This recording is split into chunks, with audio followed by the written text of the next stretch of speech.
हमारा सकारात्मक पक्ष है। कुछ नजर नहीं आ रहा, उनका कहना है एक साल में क्या नजर नहीं आ रहा, एक साल अब कुछ नजर नहीं आ रहा तो चश्मा लगाए, हम क्या करें उसका। नजर आने के लिए चश्मा अपना ठीक कराना पड़ेगा, नंबर ठीक कराना पड़ेगा ना। ऊर्जा मंत्री हीरालाल नागर ने कोटा उत्तर से कांग्रेस विधायक पूर्व यूडीएच मंत्री शांति धारीवाल पर पलटवार किया। नागर ने कहा कि अगर किसी को विकास नजर नहीं आ रहा है तो चश्मा लगाए, नजर आने के लिए चश्मे के नंबर ठीक करवाने पड़ेंगे।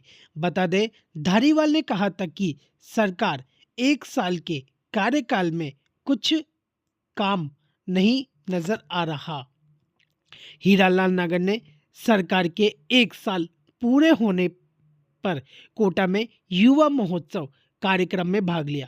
इस दौरान मीडिया से बातचीत में उन्होंने कहा कि कांग्रेस राज में भ्रष्टाचार की शिकायत थी। योजनाएं काफी लेकर आई है सरकार, ज्यादातर पर उज्जी में कितना लाभ इस प्रदेश की जनता को मिलता है? देखिए, हमारी सरकार की योजनाओं को आपने देखा है, बजट बहुत आए हैं और सरकारें बहुत आई है, लेकिन आपने देखा है कि भजन लाल जी की सरकार पहले बजट में ही जब बजट आया और बजट आने के बाद में हर मंत्री को, हर जिला के प्रभारी सचिव को उन्होंने तुरंत अपने अपने जिलों में भेजा। वहां मॉनिटरिंग की गई, बजट की घोषणाओं की समीक्षा की गई, कैसे उसको धरातल पर उतारा जाए इसकी चिंता हर बार जिले में जाकर के की गई। उन योजनाओं के बारे में, कैसे वहां की जमीनें आवंटन हो जहां जरूरत है वहां, कैसे वहां की स्वीकृतियां निकले, क्या उसमें बाधाएं हैं उनको दूर किया जाए, और इन सब बाधाओं को हमने दूर किया है। हर जिले में गए हैं, एक एक घोषणा की गई है, उसकी सभी की लगभग वित्तीय स्वीकृतियां जारी हो गई है, उसके टेंडर निकल गए हैं, उसका निर्माण कार्य प्रारंभ हो चुका है। तो ये सब प्रक्रियाएं हुई है, तो उसकी निरंतर मॉनिटरिंग के माध्यम से हुई है। और हमारे मुख्यमंत्री जी का एक ही कहना है, हम जो भी बजट में घोषणा करेंगे उसकी 100% क्रियान्विति हो। हमारी केवल घोषणा होती नहीं होगी, कोई भी हर घोषणा के पीछे हम पूरी प्रयास करके उसके पीछे लगेंगे, उस घोषणाओं को धरातल पर उतारेंगे।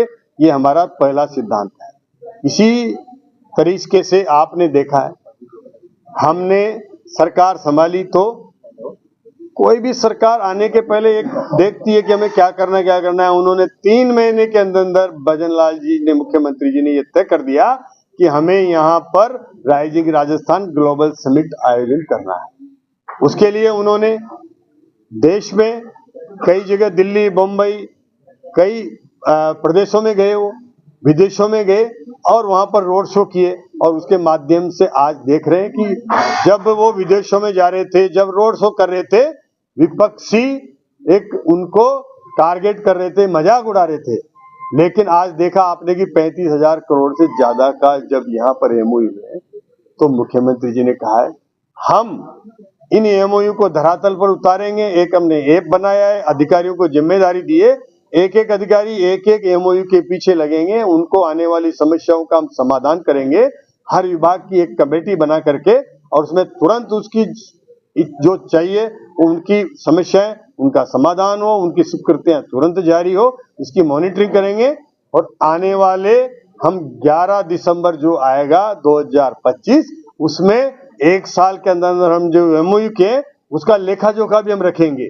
तो निश्चित रूप से हम कोई ये नहीं करे कि हमसे कोई हिसाब मांगे, हम खुद हिसाब देंगे कि 1 साल में हमने इस एमओयू जो हुए उनका धरातल पर इतने उतरे हैं, उनका भी हम लेखा जोखा देंगे। इसी तरह से हमारे यहाँ प्रवासी राजस्थानी आए, उनके लिए भी मुख्यमंत्री जी ने घोषणा की है और कहा है कि हम प्रवासी राजस्थानी का एक विभाग बनाएंगे, मंत्रालय बनाएंगे और उनको सिंगल विंडो के माध्यम से हम सुविधाएं देंगे, ताकि यहाँ आने वाला वो प्रवासी राजस्थानी जो कभी लोटा डोर लेकर के और अपने रोजगार ले गया था, आज वो वहां एक संपन्नता के साथ अपना खुद का तो नाम किया, उसने हमारे राजस्थान का नाम किया, एक मारवाड़ियों की पहचान बनाई है।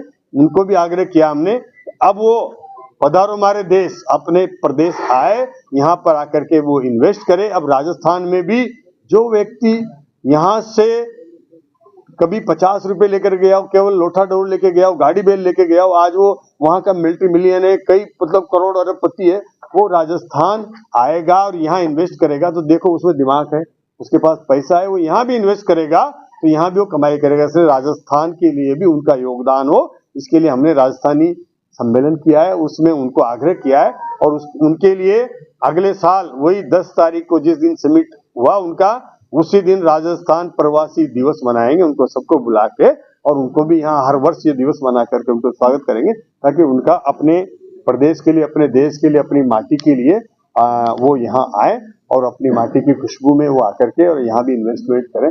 इस तरह से हमने एक साल की इन उपलब्धियों के आधार पर मैं कह सकता हूँ कि जिस तरह से भजन लाल जी ने निरंतर प्रयास किया है, वो प्रयास जो है ये उनकी काम करने की आदत है। वो रात को 2 बजे तक भी निरंतर फाइलें देखते हैं, प्रयास करते हैं, मीटिंगें करते हैं और इस बात की प्रशंसा माननीय हमारे यशस्वी मुख्य प्रधानमंत्री जी ने भी की है। उनके कामों पर मोहर लगाई है। राजस्थान सरकार के 1 साल के कामों की जितनी प्रशंसा राजस्थान में आकर के प्रधानमंत्री जी ने स्वयं की है, मेरे ख्याल से किसी प्रदेश की इतनी प्रशंसा नहीं की। सवाल उठा रहा है 1 साल के कार्यकाल में कुछ भी नहीं किया सरकार ने, 25 सरकार काम होगी। देखिए धारीवाल जी उठाए हैं और फिर लोगों ने विपक्ष कुछ भी कहे, विपक्ष का काम है कहना। हमें इस प्रदेश को आगे लेके जाना है, इसको विकसित प्रदेश बनाना है, तो निश्चित रूप से हम तो काम करेंगे। वो अपनी आलोचनाएं करते रहे, लेकिन जिस तरह से कांग्रेस ने पूरे 5 साल केवल होटलों में गुजारे, अपने विधायकों की जायज और नाजायज मांगों को मांगा, जिसकी उनसे दुर्दशा हुई। वो सरकार नहीं चला रहे थे, वो केवल विधायकों को खुश करने का काम कर रहे थे। बाकी 5 साल कांग्रेस ने कुछ नहीं किया। हम वास्तव में सरकार भी चला रहे हैं और हमारी अगर इस 1 साल की सरकार पर जनता ने मोहर लगाई है। हमारे पास 1 सीट थी, मात्र 1 सीट से हम 5 सीट लेकर के आए। जनता ने हमारे को मैंडेट दिया है, हमारी इस 1 साल के कार्यकाल पर जनता ने मोहर लगाई है। तो निश्चित रूप से ये हमें उपलब्धि है, उसके आधार पर हम कह सकते हैं। हमें उनसे पूछने की जरूरत नहीं है। और मैं आपको बता सकता हूं कि हमारा जो बजट आया ना, बजट में कांग्रेस के विधायकों ने भी अपने विधानसभा में भी ये कहा कि निश्चित रूप से बजट बहुत अच्छा है और उसके मॉनिटरिंग कर रहे हैं। अच्छा बजट है, उसको धरातल।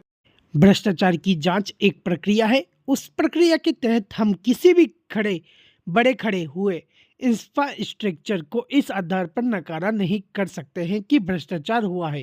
भ्रष्टाचार हुआ है तो भ्रष्टाचार करने वालों के खिलाफ जांच होगी, दोषी पाए जाएंगे तो उनके खिलाफ कार्रवाई होगी, लेकिन उसकी वजह से निर्माण को अनुपयोगी कहा जाना ठीक नहीं है। अगर निर्माण हुआ है तो उसको उपयोग में लाया जाएगा, नागरिकों को उसका लाभ भी मिले, उसका प्रयास भी किया जाएगा। विकास नहीं दिख रहा है तो इस पर मंत्री ने कहा कि चश्मे के नंबर ठीक